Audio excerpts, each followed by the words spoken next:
저는 개인적으로는 개과천선이란 한자성은 없어져야 된다고 생각을 해요. 안녕하세요, 닥터 전미경입니다. 오늘은 저번 편에 이어서 가스라이팅에서 벗어날 수 있는 9가지 방법에 대해서 알려드릴게요. 이 방법을 끝까지 다 들으시면 구독자님들은 가스라이팅의 험한 늪에서 얼마든지 빠져나갈 수 있을 거라 저는 확신합니다. 첫 번째입니다. 가해자에 대한 객관화를 하라는 겁니다. 이거 좀 쉽진 않아요. 왜냐면 우리는 연애를 하면서 내 연인이 정말 괜찮은 사람이다 라는 환상을 더 씌우고 있어요. 다른 경우는 부모에 대해서 씌우고 있는 환상이 있어요. 우리 부모가 사실은 자식을 사랑하는 좋은 사람인데 지금 사업이 실패했거나 뭔가 일이 잘 안 풀려서 나한테 저렇게 좀 이렇게 학대를 하면서 막대하는 거다 라고 생각을 하면서 가해자에 대한 객관화를 안 하는 경우가 있어요. 어떤 경우를 제가 봤냐면은 가해자가 남편이란 말이에요. 유흥업소 다녀온 거를 알게 돼서 추궁을 해요. 아니 당신이 어떻게 결혼한 유부남이 이런 데 갈 수 있느냐. 내가 그 여자들이랑 사랑을 했어, 연애를 했어. 그 여자들이 내 돈 보고 나한테 달라붙은 건데 참 별것도 아니고 참 짜증나게 그네. 남편 나쁜 사람이죠. 근데 이런 일에 익숙하다 보면은 이게 그냥 별거 아닌가? 다른 여자는 다 눈 감나 보다 이렇게 생각을 하게 되는 거죠. 타인에 대한 객관화를 한다는 얘기는 내가 타인에 대해서 갖고 있는, 그러니까 가해자에서 갖고 있는 환상을 깨부시는 과정이에요. 또 하나는 부모에 대한 것이 있었어요. 제가 살던 곳이 그 저소득층들이 많이 사는 임대아파트였는데 그 동네에서 우리 아빠는 굉장히 유명했어요. 개차반으로. 이 얘기를 하기까지는, 남들한테 객관적으로 얘기하기까지는 얼마나 힘이 들었겠어요. 그 전까지는 다 숨겼겠죠. 그리고 아빠를 이해했겠죠. 그런데 딱 20대 중후반이 넘어가면서 이게 아니다. 우리 아빠는 고쳐지지 않는구나. 우리 아빠는 원래 나쁜 사람이었구나. 나는 아빠와 같은 인간이 안 될 거다 라고 살면서 아빠와 거의 절연을 하면서 살은 제 환자분 한 분이 계세요. 이렇게 타인에 대한 객관화를 하셔야 돼요. 이거가 내가 스스로 할 수 있는 사람은 너무 좋겠는데 잘 안 되는 분들이 계세요. 이럴 경우에는 주변의 도움을 받으셔야 돼요. 나의 의미 있는 타인이 해주는 충심 어린 조언을 갖다가 귀담아 들으셔야 돼요. 그러면은 이 타인 객관화를 하시는데 많은 도움을 받으실 수 있으세요. 두 번째, 나의 감정을 잘 살펴라입니다. 가스라이팅을 당하면요, 불편한 감정이 올라와요. 그런데 이거를 꾹 억누르고 무시를 해요. 그런데 제가 물어봐요. 이런 얘기를 들었을 때 그 기분이 어떠셨어요? 라고 여쭤보면요, 내가 정말 바보 같다고 느꼈어요. 왜 나는 이런 남자랑 결혼을 했을까라고 생각했어요. 이거 감정 아니에요. 이거 생각이거든요. 남편이 그런 말해서 나는 화가 났어요. 남편이 그런 말해서 나는 속상했어요.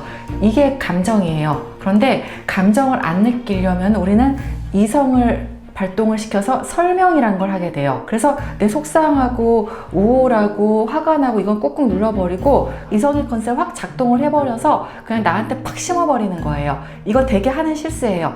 감정을 갖다가 얘기하라고 할 때는 감정을 얘기하셔야 돼요. 이런 불편한 감정이 올라온다는 거는 나의 경계가 침범당했다는 거예요. 이 신호를 절대 무시하면 안 됩니다. 세 번째입니다. 이상화시킨 가해자와 작별을 하라입니다. 내가 만나고 있는 사람은 모든 게 완벽한 사람이 아니고 적절하게 단점도 있는 평범한 남자구나라는 거를 깨닫는 거예요. 그래서 이상화된 그 가해자와 작별을 하라는 얘기는 바로 내가 가해자를 떠날 수 있다라는 마음가짐을 가질 수 있다는 얘기예요. 이 결심 안 하면 가스라이팅 못 끊어요. 내가 가해자가 무조건 나보다 크고 잘나고 똘똘하고 최고고 하는 마음이 계속 있다면 나는 계속 잘 보이려 노력하려고 들고 이 관계를 유지하려고 들잖아요. 내가 생각한 사람이 그리 이상화된 가해자가 아니었네. 이 남자 떠나서도 나는 다른 남자 만나 살 수 있겠네. 내가 참 이번 생에 부모 복은 참 없었네. 결혼이라도 잘해서 배우자 복이라도 있으면 좋겠네. 이렇게 결심을 하셔야지만 이 가스라이팅의 늪에서 빠져나올 수가 있다는 겁니다. 네 번째입니다. 가해자하고 우리는 정서적 거리를 두어야 합니다. 그러니까는 엄마가 가스라이팅을 해요. 형제가 가스라이팅을 해요. 이럴 경우에 정서적 거리를 두기 위해서는 뭘 어떻게 먼저 해야 돼요? 물리적 거리를 둬야 돼요. 부모일 경우에는 방문 횟수를 줄이면서 내가 그 영향력에 안 들어가는 것을 얘기를 하는 경우고요. 연인일 경우에는 어지간하면은 딴 이성을 찾아보는 게 좋다라는 말씀을 드리는 거고, 부부일 경우에는 이게 참 어려워요. 이게 뭐 자식도 있고 어려운데 구체적인 방법은 뒤에서 조금 더 나옵니다. 5번째, 가해자가 바뀔 거라는 기대는 버려라. 저는 개인적으로는 개과천선이란 한자성은 없어져야 된다고 생각을 해요. 평범한 사람들이 좀 어렸을 때는 좀 철이 없다가 나이가 들면 좀 철이 나면서 성숙해진단 말이에요. 근데 이럴 때 우리는 개과천선이라는 단어를 쓰지 않아요. 개과천선은 정말 개차반 같은 사람들이 착한 사람이 되는 경우를 개과천선이라고 하잖아요. 그러니까 사이코패스나 소시오패스가 평범한, 그리고 모범 시민이 되는 뭐 이런 거를 개과천선이라고 하는 거예요. 조두순이 개과천선 못하겠죠. 그만큼 개과천선 한다는 얘기는 좀 어렵다는 얘기예요. 가해자들은요, 교묘한 소시오패스들이에요. 적어도 소시오패스 언저리 어디쯤에 있는 사람들이거든요. 역시 이들은 바뀌지 않아요. 그래서 부부 상담소 가면은 배우자의 손을 억지로 끌고 오셔갖고 상대방을 뜯어 고쳐야 된다라고 하는 부부들이 있거든요. 이거 정말 별로 소용이 없어요. 남을 바꿀 수 있는 거는 불가능하다고 생각을 하시면 인생이 참 편해요. 그나마 내가 바꿀 수 있는 건 나 자신이에요. 근데요, 나 자신도 바꾸기 어려워요. 우리 생각해보세요. 그냥 생긴 대로 살고 하던 대로 살잖아요. 그쵸? 상대방도 마찬가지예요. 그렇기 때문에 상대방이 바뀔 거라는 기대는 버리시는 게 좋아요. 6번째입니다. 가해자가 거는 싸움에 말려들지 말라입니다. 이거 되게 많이들 하는 실수예요. 가해자가 계속 싸움을 걸거든요. 너 그래서 여자 만났어? 그 모임에 나갔어? 여자 몇 명이야? 뭐 이렇게 막 싸움을 걸어요. 아니야, 그 여자가 있긴 했는데 내가 어딜 봐서 딴 여자들한테 눈이 돌아갈 남자냐, 뭐 이러면서 가해자가 뭔가 이렇게 싸움을 벌리면은 나이가 거기에 딱 들어오게 돼요. 왜? 우리는 가해자한테 나쁜 사람으로 인정받는 거 싫거든요. 나를 변호하고 싶어요. 그리고 가해자 너가 생각이 너무 과하거나 잘못됐다는 것을 뜯어 고치고 싶어 해요. 그래서 가해자가 깔아놓은 판에 들어가게 돼요. 그럼 가해자 어떻게 돼요?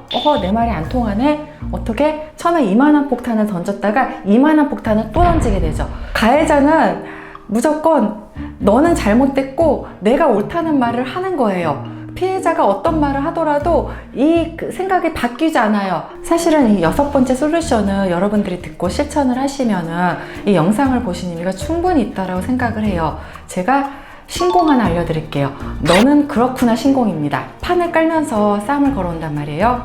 자, 그럴 경우 너는 이 일 때문에 기분이 나쁘구나. 너는 여자는 9시 전에 집에 들어와야 한다고 생각을 하는구나. 나는 그리 생각하지 않는데 너와 나의 생각은 다르구나. 결론은 가해자의 생각은 그렇구나 이거예요. 이거를 갖고 나의 컨셉으로 갖고 오지 마세요. 예를 들어서 가해자가 와이프를 비난했어요.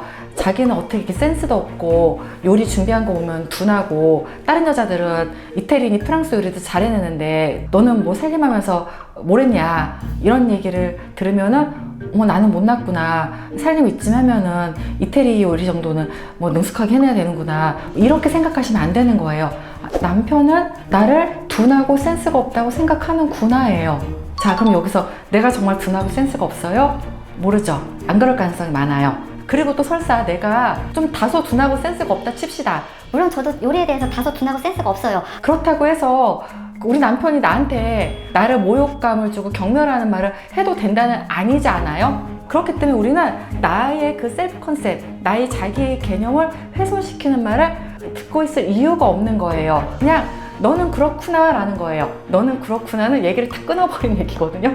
되게 성의 없는 티키타카예요. 하지만 우리가 가스라이팅 상황에서는 우리는 이 굉장히 성의 없는 너는 그렇구나 신공을 갖다가 많이 발휘를 해야 하지만은 나의 상처를 안 받고 이 싸움을 크게 확장시키지 않고 끊어낼 수 있는 바로 그런 그 솔루션이 될 수 있습니다. 7번, 6번이랑 이어집니다. 나의 자기 개념을 훼손하지 마라. 나한테 자꾸 나쁜 얘기를 해요. 어떤 행동에 대한 건 우리가 지적을 당할 수 있어요. 네가 늦어갖고 내가 30분을 기다렸잖아. 다음부터는 이런 일이 없게 좀 주의를 해줬으면 좋겠어. 이거 할 수 있어요. 그쵸? 근데 이런 식인 거죠. 너는 맨날 약속을 30분씩 늦는 개념 없는 애구나 라는 건 아니라는 거예요. 그쵸? 그러니까 행동에 대한 지적이 아니고 그걸 넘어서 인격에 대한 지적을 하면서 나를 갖다가 경멸하고 무시하고 나의 셀프 컨셉, 자기 개념을 부정적으로 이렇게 부여하는 사람이 있을 경우에는 이 컨셉을 내 컨셉으로 갖고 오지 마세요. 그냥 그 사람이 그렇게 생각할 뿐이야. 그리고 그런 말을 갖다가 면전에 대고 하는 그 사람이 잘못될 뿐인 거예요. 실은 자존감이 높은 사람들은 이런 얘기 들어도 자기 개념 훼손하지 않아요. 누가 나한테 얘기하면 뭐래?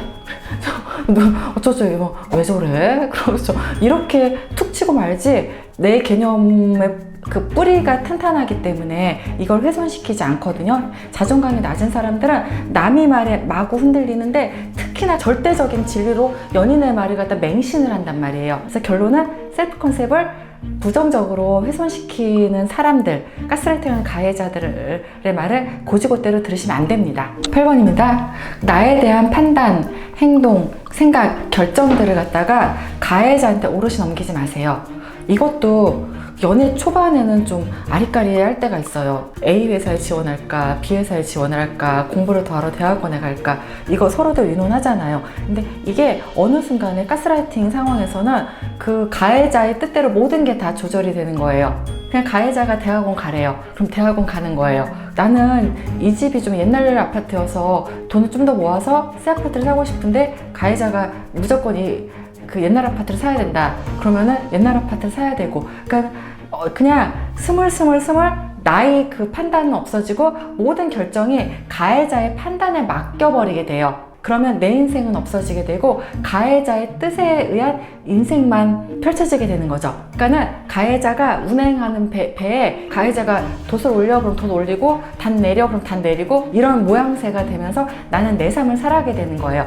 그래서 그 선택과 판단 결정을 의논해서 하는 건 좋아요. 근데 어느 순간 내가 오롯이 맡기지 않았나, 생각을 안 하고 살 때 있어요. 자의식을 잃어버리면서 뭔가를 하게 될 때는 이런 우를 범할 수가 있으니까는 우리는 매 순간순간에 깨어 있으면서 선택과 결정을 바라볼 줄 아셔야 됩니다. 의견은 물론 물어볼 수 있지만 결정은 내가 해야 되고 또 그 결정이 나를 위한 결정인지 그 가해자를 위한 결정인지 또 한번 냉철한 눈으로 살펴보셔야 된다는 거죠. 마지막입니다. 내 삶의 컨트롤을 회복하라입니다. 이거는 가스라이팅 하나만 얘기하는 거 아니에요. 대승적으로 봤을 때 내 삶의 그 컨트롤을 내가 하고 사느냐 못 사고 사느냐 여기에 대한 고민을 해보시라는 얘기예요. 그래서 가스라이팅 피해자들은 내 배에 선장은 나라는 생각을 하셔야 돼요. 내가 오른쪽으로 가겠다면 오른쪽으로 가는 거예요. 왼쪽으로 가겠다면 왼쪽으로 가는 거예요. 저 항구에 정착을 해서 좀 놀다 가겠다 싶으면 놀다 가는 거예요. 근데 이건 나의 오롯한 선택이고 내 결정이에요. 근데 이런 결정이 없이 남의 배에 올라타갖고 그 배가 어디로 가는지 몰라요. 그냥 올라타갖고선 가는 거예요. 그러니까 얼마나 삶이 불안하겠어요. 내 미래가 알 수 없고 내 처지를 알 수 없는데. 그래서 인생이 행복하지 않은 거죠. 사람은 자기 삶의 주도권을 뺏기는 순간에 불행해져요. 가스라이팅에서 내가 벗어날 수 있다는 얘기는 내가 내 인생의 주인으로서 오롯하게 살 수 있는 그 근본적인 파워를 갖고 있다는 얘기예요. 이 9번째 결론은 내 삶의 주인은 나로서 살아야 된다는 겁니다. 내가 내 인생을 만들고 꾸려나가야 된다는 얘기예요. 그 인생이 때로는 풍랑도 만나고 햇빛도 만나고 하지만 그거를 극복해 가면서 인간은 성숙해지고 행복해질 수 있다는 얘기입니다. 오늘은 가스라이팅에서 벗어나는 9가지 방법에 대해서 좀 말씀을 해드렸어요. 결론은 가스라이팅에서 벗어나기 위해서는 상대방을 객관화하고 나의 삶의 주도권을 갖고 거기에 대해서 노력을 하자. 그래서 실은 그 연애를 하는 커플을 보게 되면은 어떤 연애를 하고 있는지에 따라서 그 사람이 어떤 사람일지 보이더라고요. 책 제목이죠. 당신의 사랑을 당신이 닮았다. 당신의 사랑은 당신을 닮았습니다. 당신이 행복해야지만 행복한 사랑을 할 수 있습니다. 이상 닥전TV였습니다. 구독, 좋아요, 알람 설정 부탁드릴게요.